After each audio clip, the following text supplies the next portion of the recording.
Hello there everyone, Oversoul here, and welcome to my top 10 games of 2017 countdown video. Don't worry, the whole thing won't be like this.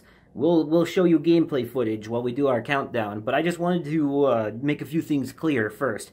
First of all, this list is entirely subjective, and it is my own personal, my personal top 10 games of the year. My opinions do not reflect anybody else but me and me alone in this scenario, okay? Also want it to be known that this list can only contain games, logically, that I have actually played or played enough of to be able to give an accurate determination on. So even though things like Persona 5, Breath of the Wild, and Super Mario Odyssey all probably deserve to be on this list, they aren't because I either haven't played them or haven't played enough of them to accurately judge them. Also, no remakes, remasters, or re-releases. So Final Fantasy XII The Zodiac Age, Undertale, and the Crash Bandicoot N. Sing trilogy, stuff like that, are not eligible. Reboots, however, are fair game because they are restarting the series with a new game, which makes them different from a remake, which is just the same game but with modern graphics. So with all that being said, now that you know my rules and stipulations, sit back, relax, and see if you agree with me or not as I count down my personal top 10 games of 2017.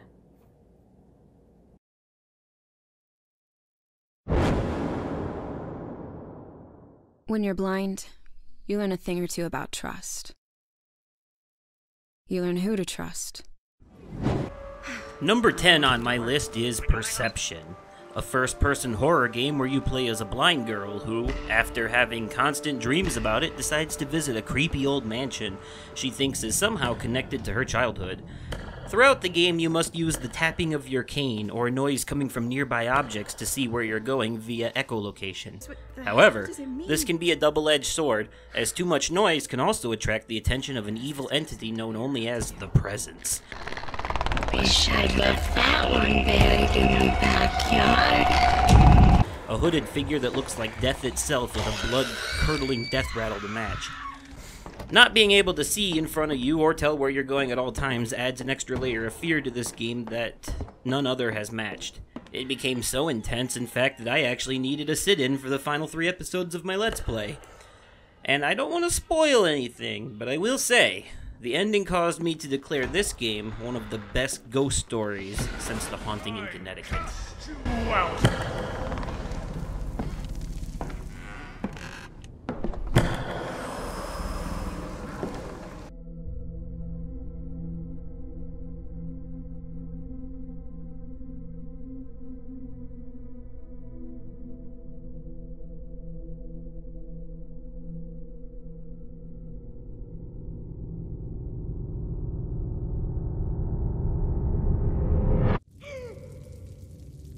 Number 9 on my list, and still in the vein of horror, is Little Nightmares. Although less of a traditional horror game and more of a disturbing love child between Tim Burton and Little Big Planet, Little Nightmares is a platformer where you play as Six, a small girl in a yellow raincoat who wakes up prisoner in a place that appears to function on serving children as meals.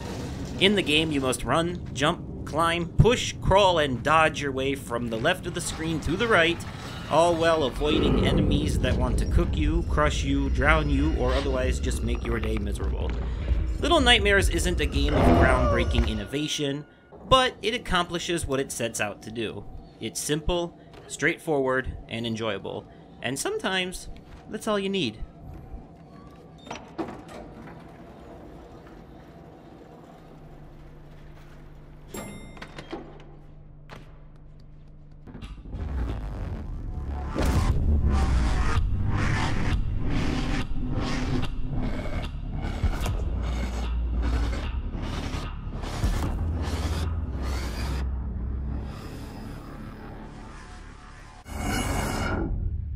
Coming in at number 8 is Get Even.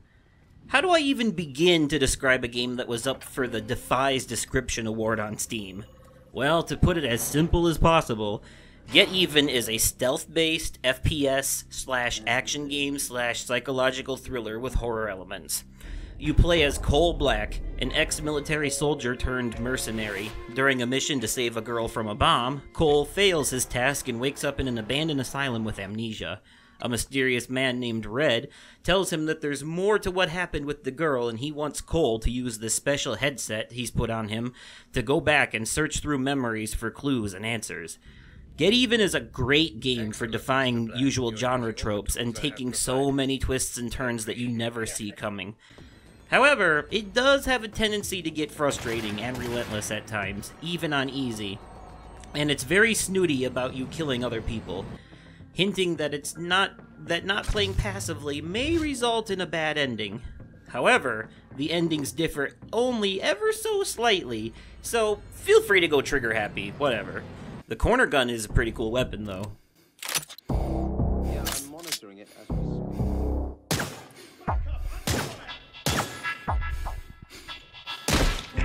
speak. Shit.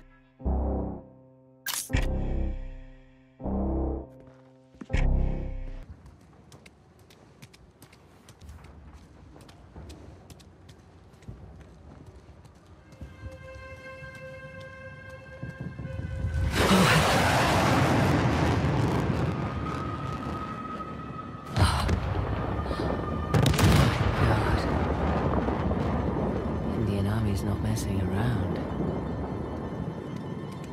Coming in at number 7 is Uncharted: The Lost Legacy. It's probably surprising to see this so far down the list when Uncharted 4 was my number 1 last year, but hear me out. Lost Legacy is good, but not great. It follows side character Chloe and former villain Nadine as they search for the Tusk of Ganesh in the ruins and wilderness of India's outlying areas. It's a fun adventure with everything you love about Uncharted, but not much else. It's just another Uncharted game that feels like a reskinned version of 4. It leans too heavily on its predecessors, as well, to the point that it straight up steals scenes from Uncharted 2 and 4. That being said, though, it is still a genuine fun in a way only Uncharted can provide, and the game can stand on branding and familiarity alone. Plus, the villain is very well developed and genuinely easy to hate. The final boss battle is so seamless that you can hardly tell when gameplay ends and cutscenes begin, and this goes for pretty much the whole game. And there were some nice surprises that I don't want to spoil. I wasn't expecting them, but they were nice. And the ending itself was a really nice way to just finally tie a little bow on the series. Despite its faults, Lost Legacy is a beautiful, breathtaking, enjoyable game, and a nice little final farewell to the franchise. Oh, hello. Nice city you've got here.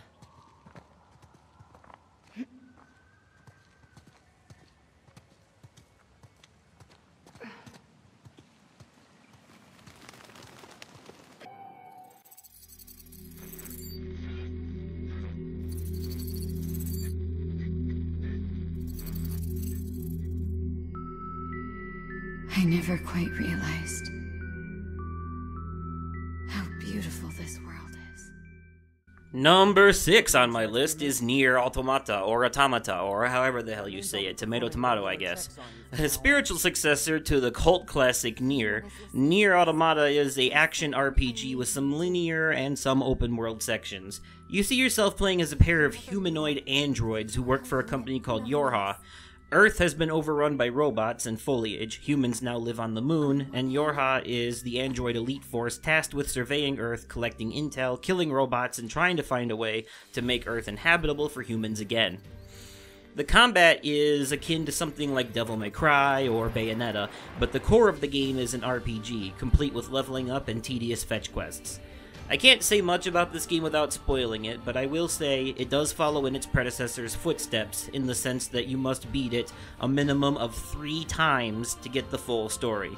Your first playthrough as 2B, the main protagonist, your second playthrough as 9S, her sidekick, and finally a third playthrough, which I won't spoil, where you must make a choice at the end that will lead to one of 3 other endings. Each playthrough differs from the next, following the main events of the story from before, but with perspective alterations and extra information, and reveals that will tug at your heartstrings and make you start asking questions like, what does it really mean to be alive? Androids were designed to protect their human masters. Even if it's pointless, you still have to do it! You two are the last remaining members of Yorha. That's not the operator. It's...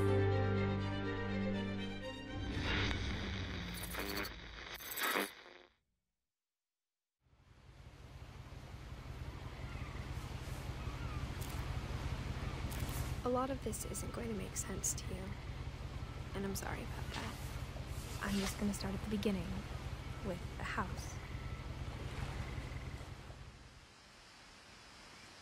Coming in at the caboose of my top 5 is What Remains of Edith Finch. Now, you want to talk about a game that will tug at your heartstrings.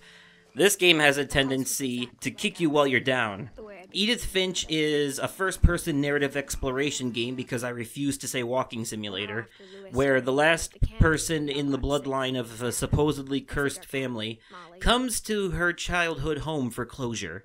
As you rummage through the family's belongings, you begin to experience their last moments firsthand. Some of them are very direct about how they died, to the point it made me uncomfortable at times, while others are more allegorical and use imagery to give you an idea of what might have happened without making it as obvious. As the game progresses, you'll begin to wonder if the family really was cursed, or maybe it's the house, or maybe they all just made really bad choices. Either way, the game is shrouded in an air of mystery and bittersweet melancholy that left me feeling both satisfied and empty at the end in a way no other game has ever done before. If you enjoy a spectacular narrative that might make you cry, this game will deliver.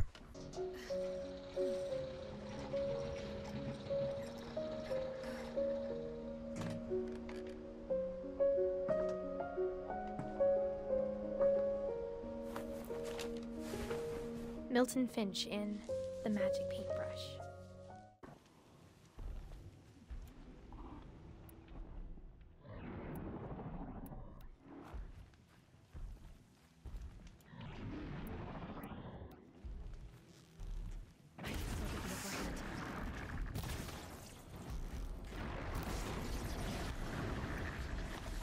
Number 4 on my top 10 is Horizon Zero Dawn. I know. How is this only my number 4? Well, let me explain. Horizon is a game that I was interested in since announcement. The idea of a post-apocalyptic game with robot dinosaurs sounded great. It was like going back to Neanderthal times, but in the future. And it was. It was great. The problem was, much like The Last of Us, Horizon was overhyped before release, so I set my expectations way too high, and I was expecting a 10, but I got an 8. That being said, Horizon Zero Dawn is a great game. It takes some of the best elements of games like Witcher, Assassin's Creed, and Skyrim, and blends them together seamlessly to put together an open-world adventure like you've never seen before. Horizon is considered an action-adventure game, but contains some heavy RPG and stealth elements, as well as putting emphasis on strategy and higher difficulties. Knowing enemies' weaknesses and where to strike becomes more and more crucial as you progress. Where Horizon fell flat for me was the narrative. While I do enjoy Aloy as a protagonist, some other characters came across too stoic or artificial, and it took about half the game for me to really get into the story. But once I did, it was enjoyable. But that's also around the time that the stakes are raised and shit starts to get real. Horizon Zero Dawn may not be the best game I've played this year, but it certainly is one of the best, if only for the gameplay alone.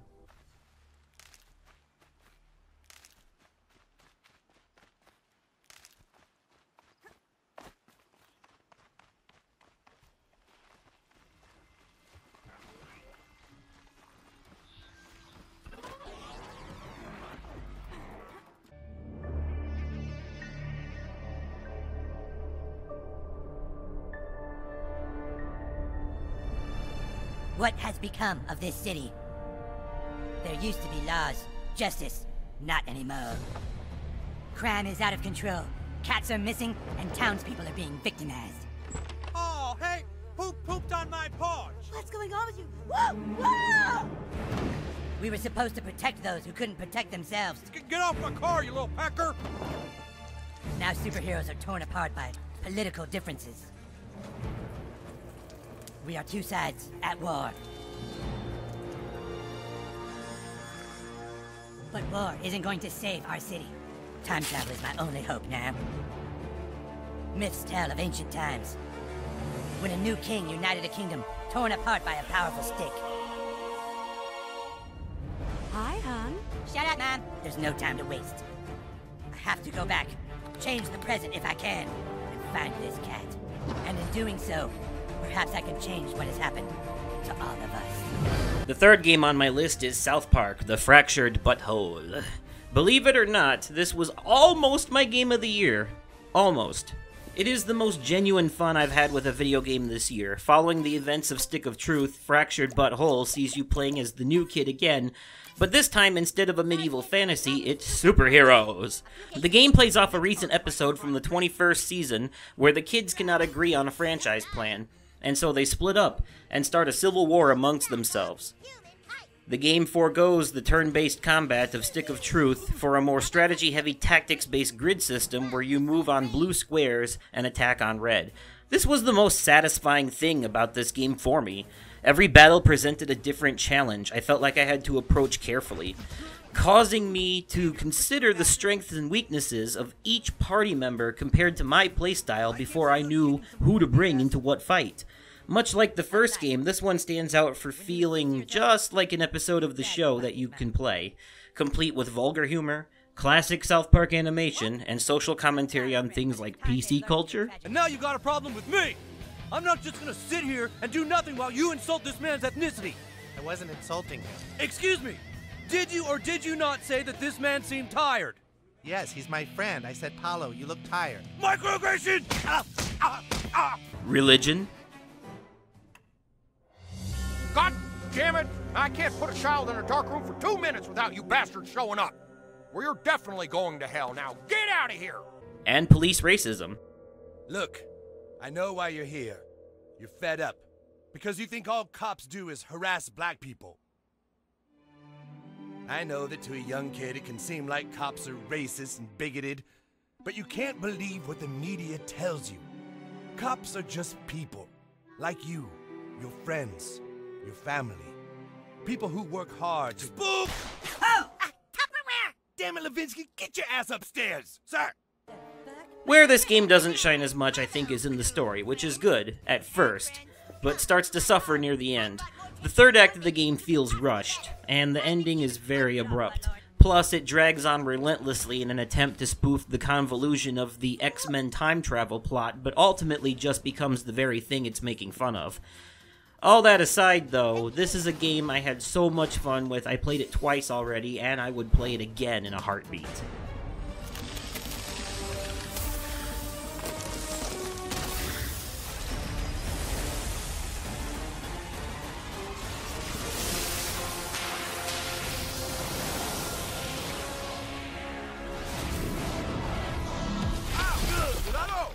Soy muy peligroso.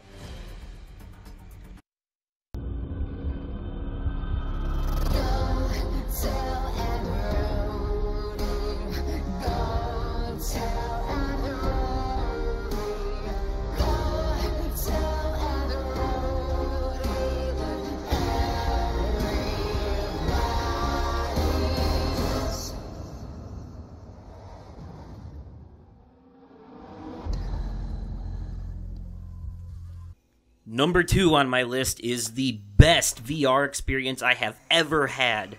Ever. Resident Evil 7. Although not VR exclusive, you can tell this game was built with VR in mind, and is therefore better played that way. Listening to fan feedback and taking the series back to its horror roots after the dumpster fire that was Resident Evil 6, Resident Evil 7 serves as a soft reboot for the series, putting the focus back on horror, puzzles, and resource management, and less on action. You play as Ethan Winters, who travels to Louisiana to save his wife Mia after getting a mysterious message from her. What he finds there, however, is more than he bargained for. A possessed wife, infected murderous hillbillies who won't die, and horrifying biomass creatures known only as the Molded. All find ways to make Ethan's life a living hell, as his goal switches from get Mia to get the fuck out. The game gave me nostalgia for Resident Evil 1 and 4, and smidgens of 3. This is where it really stands out. Searching the house for items, avoiding the undefeatable boss, roaming the halls, shooting enemies in cramped hallways, and solving multi-stage puzzles. However, at the halfway point, the game starts reverting back to Resident Evil 5 and Resident Evil 6 behavior, and it suffers a little as a result. But it is quickly remedied when the game takes a page from Resident Evil Revelations not long after. I probably wouldn't have enjoyed the game as much if I wasn't playing it in VR, though, to be completely honest. The immersion was the best I've experienced so far. The ability to peek around corners and look over your shoulder comes in very handy, and the spatial awareness comes into play a lot, especially when enemies are right up in your face. After playing for so long, I literally felt like I was in that house and could navigate it as easily as my own.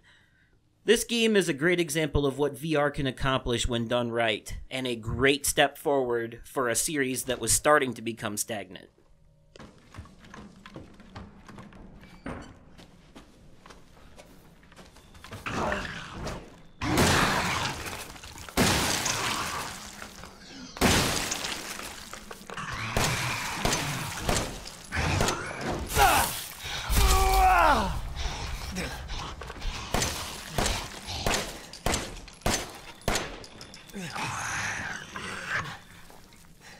And finally, at no surprise to anyone, my #1 game of 2017, my game of the year, is...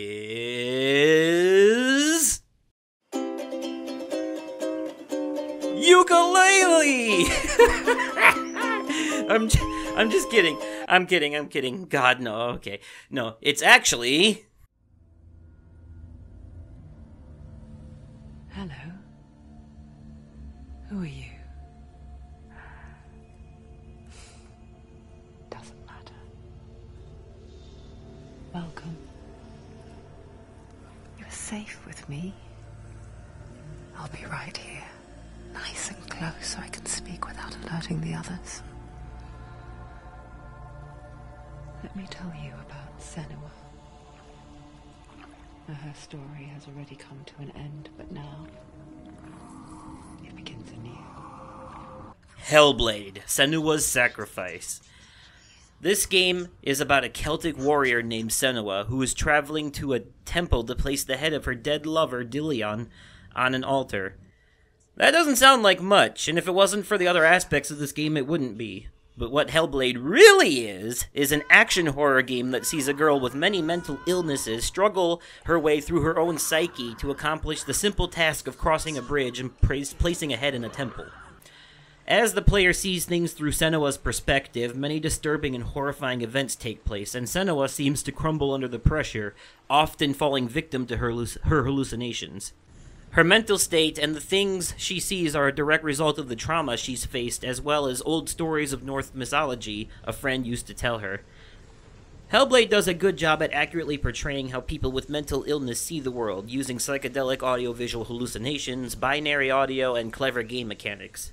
For example, certain puzzles simulate pareidolia, a side effect of psychosis that allows people to see patterns, data, and connections in everyday objects. The constant threat of permadeath hanging over you perfectly simulates panic and anxiety, and there's this scene which simulates sleep paralysis and is one of the most disturbing things I've ever seen in a game.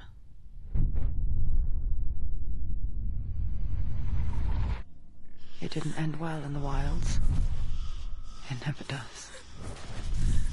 You think you can overcome the darkness, make sense of it. Ugh. The game also deals with OCD, claustrophobia, depression, suicidal tendencies, and more. What I love about this game so much is not the gameplay, which is repetitive and mediocre at best, but rather the way it portrays psychosis. Never before have I seen a game hit the nail on the head so accurately like that.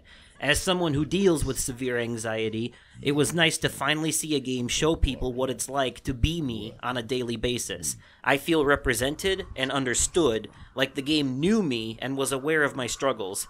No other game has done that before, and I don't know if any game ever will.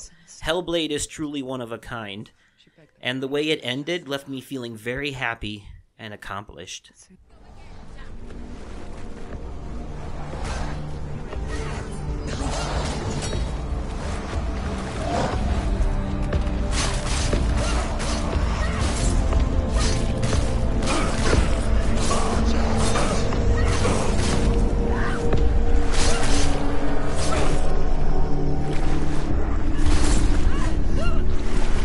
Well, there there you have it. That was my top 10 games of 2017. What did you think of my list? Do you agree? Do you disagree? How do you feel about where I placed the things? Maybe you had a similar list, but you would have ordered it differently. Let me know in the comments down below. Tell me your top 10 games of 2017 in the comments down below. If there is something down there that I haven't played yet, and if you guys think it's good enough to check out, I'll check it out. So feel free to leave me a comment. Tell me what you think. Just please don't be mad at me. This is all opinion-based. So, and as always, thank you all so much for watching, and I will catch you possibly on another day, definitely at another time, and likely in another video. I'll see you after the New Year's. Okay, goodbye!